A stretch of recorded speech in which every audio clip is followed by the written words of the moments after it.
Ноябрь айынын негизги жаңылыгы коронавируска каршы вакциналардын клиникалык сыноолорунун ийгиликтүү аяктагандыгы. Ага байланыштуу биз бул жуманын эфирлерин вакциналарга арнадык. Саламатсыздарбы? Бул сөз дарыгерде программасы жана биз апта жыйынтыгын чыгарабыз.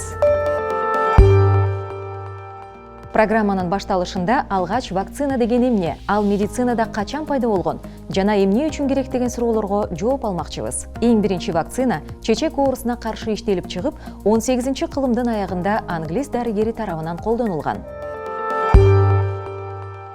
Когда нас учили, нам говорили, что Луи Пастер, да, по-моему, да, он наблюдал за доярками, которые не болели оспой. Не болели оспой, но они доили коров, да. Которые болели оспой. Которые болели оспой, и они получается, сами себя инфицировали ослабленным оспенным штаммом через коров, да.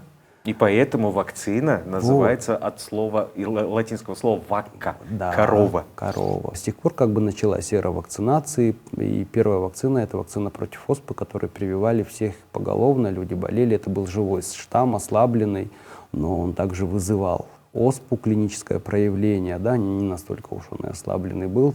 Ну, в легкой форме не болели, да? Нет, ну некоторые в тяжелой были, да, и описания, когда люди же боялись прививать, если вспомним там описание там царской России времен Екатерины, когда она и себя привила, и весь двор, а потом заставляла всех крестьян прививать, чтобы в России оспы не было, да, когда эту вакцину, эти исторические факты, они все описаны. Вот. И с тех пор началась эра вакцинации. Люди поняли, что микроорганизмы, которые вызывают различные инфекционные заболевания, их можно использовать для формирования иммунитета до начала каких-то эпидемий, до начала заболеваний. Изучали много, всякие разные направления были, да, и в конце концов выработали, придумали вакцины, да, которые мы сейчас используем. То есть вакцинация — это обязательная вещь нашей жизни. 30-40 жыл мурун ата-энелерге кызамык же дифтериянын коркунучу тууралуу түшүндүрүүнүн кажети жок эле. Себеби бул инфекциялар балдардын өлүмүнө алып келерин алар көптөгөн мисалдардан көрүшчү. Ал эми көкчөтөл шаардын кайсы гана короосунда болбосун угулуп турчу. Полиомиелиттин коркуу анын кесепети шал оорусу менен байланыштуу болгон. Ошондуктан ар бир өлкө жарандарын эмдөөнүн алардын алгачкы күндөрүнөн тартып жүргүзө баштаган. Төрөлгөндөн кийин бала Б гепатитине каршы вакцина алат. Бул өтө коркунучтуу оору. Вакцина пайда болгонго чейин аны менен күрөшүү кыйыныраак болчу. Если бы у нас не было вакцин в медицине, не было бы 7 миллиардов людей на Земле. Не было бы 7 миллиардов людей. Мы бы умирали, естественно, от каких-либо инфекционных заболеваний, да? Мы давно не знаем, что такое дифтерия, мы давно не видели у себя там коклюша, но все равно, единичные случаи вот были в Казахстане в прошлом году, да? Многих других инфекций. Мы не видим их. Да, ну вот отказников сейчас сколько? Та же самая натуральная оспа, да, черная оспа, вот, про которую мы изначально говорили, это очень страшное инфекционное заболевание с дикой летальностью. И если бы при помощи, это вакциноуправляемая инфекция, то есть она управляется вакциной, и если бы не была придумана вакцина, и мы бы не элиминировали, то есть есть такой термин, то есть мы бы не избавились популяции людей от этого страшного заболевания. Осложнения, они всегда будут. Это лекарственный препарат. На любое лекарственное средство бывают осложнения. Но в поликлиниках есть на этот случай много всяких врачей разных специальностей, которые прежде чем дать разрешение на вакцинацию ребенка, они проводят его обследование. И есть показания, это полное здоровье, да, детеныша, и противопоказания — это наличие каких-либо состояний патологических, при наличии которых нельзя проводить вакцинацию этому ребенку. Это конкретно прописано в протоколе? Да, это конкретно у нас есть, это у нас прописано, и не каждому ребенку будут вводить вакцину, если есть на то противопоказания. Естественно, вообще ее не будут вводить, пока это противопоказание не перестанет существовать. То есть пока он не избавится от какой-либо патологии, которая мешает ему вакцинироваться. Да? То есть ребенок должен пройти курс какого-то лечения. Вакцина бул белгилүү бир жугуштуу оорунун козгогучтары болгон микроорганизмдерден жасала турчу препарат. Ал белгилүү бир антигенге карата организмде иммунитеттин пайда болушун камсыз кылат. Вакциналарды өндүрүүдө аларды керексиз жана зыяндуу заттардан тазалашып, оорудан коргой турчу нерсени гана калтырышат. Адамдарга вакцинаны коопсуз кылуу үчүн инфекциялык агент өлтүрүлөт же чалажан абалында болот.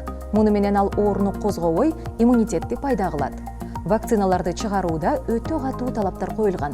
Алардын зыянсыздыгын, коопсуздугун жана натыйжалуулугун аныктоо үчүн лабораториялык жана клиникалык көзөмөлдөн өткөрүшөт. Мындан улам аларды өндүрүү жана өнөр жай өндүрүшүнө киргизүү өтө узакка созулат. Вакцина менен эмдөө балдарды жана бүтүндөй калкты бир катар инфекциялардан коргоонун эң ишенимдүү ыкмасы болуп саналат. Аларга полиомиелит, кызылча, кызамык, дифтерия, селейме, көк жөтөл, кургак учуктун оор түрлөрү, гепатит Б, паротит, гемофилдик инфекция жана башкалар кирет. Бул инфекциялар адамдын организмине кирип, оор жана татаалдашкан ооруларды пайда кылып, көп учурда адам өлүмүнө алып келет. Мындан сырткары айыгып кеткен адам инфекциянын булагы же аны жайылтуучу болушу мүмкүн. Ал эми эмдөө аркылуу көптөгөн жугуштуу оорулардын жайылышын бир кыйла кыскартып, айрымдарын толугу менен жок кылса болот. Умуркай төрөлгөндөн деле 24 сааттын ичинде эле уже гепатит Б-га, БЦЖ деп туберкулезга каршы вакциналар сайыла баштайт. Андан кийин уже кайра кайталана берген вакциналар бар. Кээ бирлер айтышат, мен баламы 2 айында сайдыргам, эмне үчүн 3,5 айында кайра, 5 айында кайра ошол эле вакцинаны кайталап эле сайып атасыңар депчи. Бул бир жолу эле сайып калып токтоп калганга болбойт да. Эмнеге деген кезде биздин иммундук системага бул кайра эскертип туруу керек. Мына ушундай деген оору бар, абайла депчи, мына даяр бол депчи. Бул ошол эмени эстетиш үчүн, ошон үчүн 3 ирет сайылгандар бар. Кээ бирлер мисалы 16 жаштан баштап 56 жашка чейинки 10 жыл сайын сайылган вакциналар бар да. Бул иммунитетти эске салып кармап туруу үчүн биз кайра эмдеп жатабыз. Эмдөөдөн баш тартуу деген бул аябай эле коркунучтуу. Неге деген кезде биз мурун кийин уже унутуп калган, только китеп бетинде эле жазылып калган оорулар кайра кайтып келиши мүмкүн. Биз буларды вакцина аркылуу биз жөнгө салып атабыз да. Анткени биз мисалы көрдү айтып атабыз. Көр уже 2018-жылдары, 2019-жылдары, 2015-жылдары аябай эле көп болгон. Канча учурлар болгон, больницага жатып, реанимацияга чейин жатып калган ымыркайлар болгон. Жана ошондой эле биз мисалы 96-97-жылдары унутуп калган дифтерия деген, кептөөр деген оору бар. Алар болсо, эгер кептөөр келсе, бул аябай коркунучтуу оору, эч кимди күтпөйт. Биз убагында жардам бере албай калышы мүмкүн да. Биз ошон үчүн биз коркунучу ошондо, биз унутуп калган китеп бетинде турган оорулар кайра кайтып келет. Биз ошон үчүн биздин медиктер, биздин коллегалар улам сайын чалып келгиле вакцина алгыла дейт да. Ошондон корккон үчүн.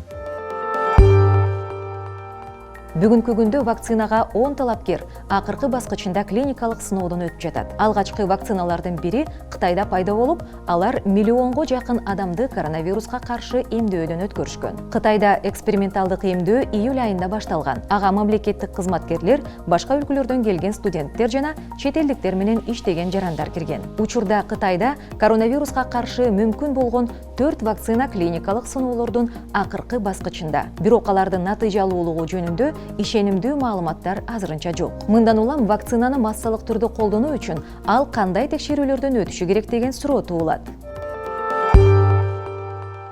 Стандартные этапы, они применимы не только к вакцинам, но и к другим лекарственным препаратам. То есть сначала ученые, лаборатории разрабатывают какой-то препарат и вакцины в том числе, и проводят стадию доклинических испытаний на животных. Они изучают ее токсикологические какие-то свойства, иммунологические, если речь идет о вакцине. То есть они смотрят на животных, насколько она является эффективной или неэффективной. И какие побочки дают? Да.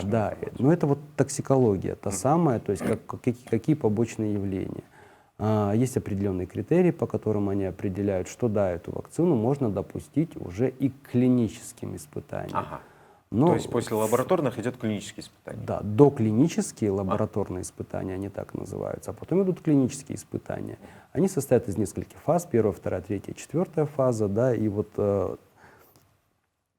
первая фаза, она всегда проводится на небольшой выборке людей, которые являются добровольцами, их предупреждают об этом. Они, ну, то есть сначала компания, которая изобрела эту вакцину, либо лекарственный препарат, они пишут протокол, они получают одобрение у этического комитета той страны, в котором они будут проводить это испытание. Он разрешает, потом они у этих добровольцев берут информированное согласие на то, что они согласны, они знают, что могут какие-то быть последствия, они согласны, им там оплачивают какие-то денежки за это все, да.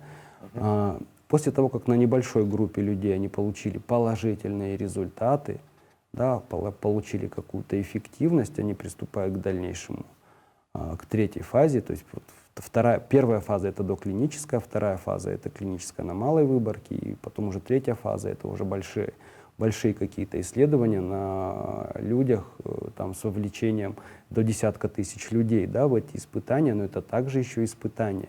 И именно в этой фазе оценивается ее и эффективность, и безопасность, потому что безопасность ее нельзя оценить на там, 10, 20, 30 да, испытаниях. Ее можно оценить только на более масштабных, когда вовлечены десятки тысяч людей. А по времени?